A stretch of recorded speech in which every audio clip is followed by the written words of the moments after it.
बाली ने समझा कि उसके बल का दुरुपयोग और अनुचित अधिकार उसकी पराजय का कारण बने। मृत्यु उसके चेहरे पर क्रोध और पश्चाताप का मिश्रण छोड़ गई। सुग्रीव सिंहासन पर बैठता है, वानर सेना जयकार करती है, हनुमान और राम मुस्कुराते हैं।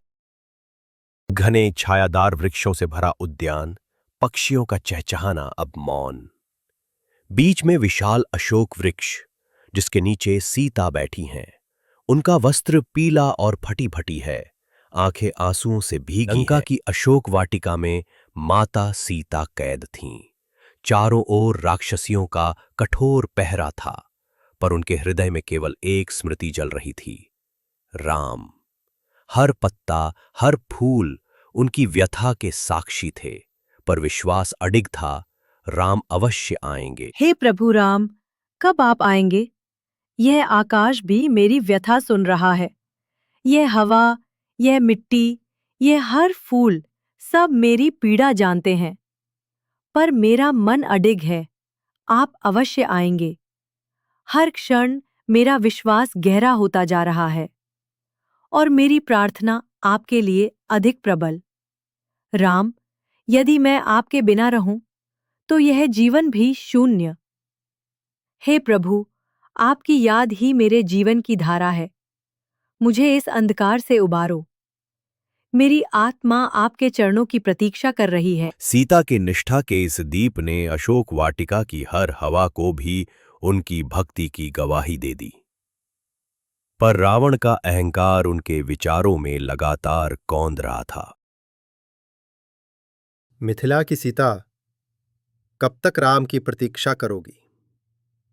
मैं लंका का अधिपति हूं, स्वेच्छा से मेरी रानी बनो, वरना तुम्हारा जीवन संकट में है। रावण, मैं केवल राम की पत्नी हूँ।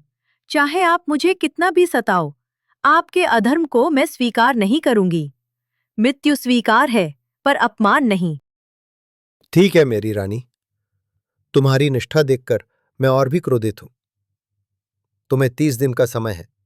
यदि तब तक तुम मेरे अधीन नहीं हुई, तो परिणाम भुगतना सीता पड़ेगा। की अडिग निष्ठा ने रावण के अहंकार को और भड़काया, पर उनकी आत्मा अडोल रही। उनके हृदय में राम के लिए श्रद्धा का दीप ज्वलित था, जिसे कोई भी शक्ति बुझा नहीं सकती थी। दक्षिण सागर का किनारा, वानर दल थका हुआ बैठा है। अंगद, जांबवान, नल, नील चिंतित। सामने अथाह समुद्र। काहे भाइयों, हमारे सामने ये अनंत समुद्र है। इसे पार किए बिना लंका पहुंचना असंभव है। हमें देखना होगा, कौन ऐसा है जो ये छलांग लगा सके। समुद्र की अथाह लहरें वानर सैनिकों के साहस को चुनौती दे रही थीं। उनके हृदय में चिंता और संदेह के बादल थे, पर राम के प्रति श्रद्धा और भक्ति ने उन्हें थाम रखा था। जांबवान हनुमान के पास आते हैं। हनुमान विनम्र भाव से बैठे हैं। हनुमान, क्या तुम अपनी शक्ति भूल गए हो? तुम वायुपुत्र हो, तुम्हारे भीतर अपार बल है। समय आ गया है कि तुम अपनी सामर्थ्य को पहचानो। पितामह, आप सही कहते हैं। प्रभु राम का स्मरण ही मेरी शक्ति है। यदि उनकी कृपा हो तो ये समुद्र भी छोटा है। मैं हनुमान, वायुपुत्र, प्रभु राम का दास, आज इस समुद्र को लांघ कर माता सीता का समाचार लाऊंगा। हनुमान पर्वत शिखर पर चढ़ते हैं। शरीर विराट होता है। वे समुद्र की ओर देखते हैं।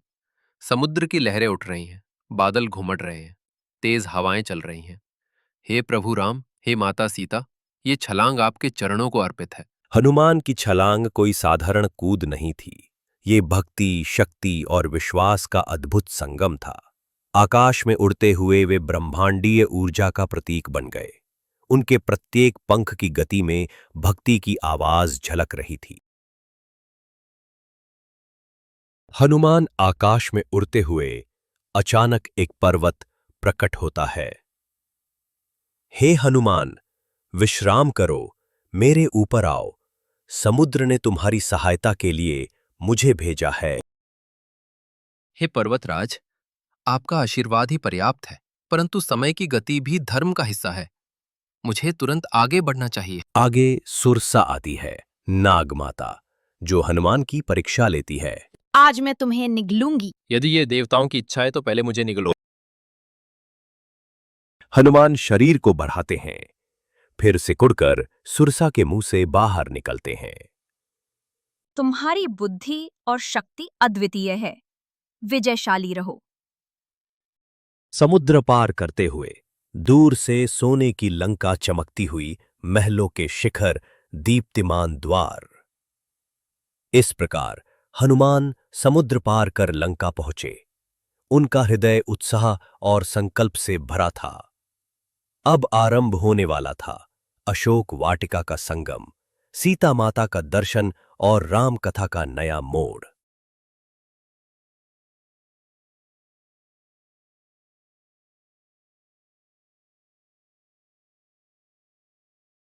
एक ओर अशोक वाटिका में आंसुओं में डूबी सीता थी, दूसरी ओर समुद्र लांघ कर पहुंचे हनुमान। ये यात्रा केवल एक छलांग नहीं थी, बल्कि धर्म और भक्ति की सबसे बड़ी घोषणा थी। आने वाले क्षणों में राम कथा एक नया अध्याय रचने वाली थी, जहां भक्ति, साहस और न्याय का अद्भुत संगम होगा।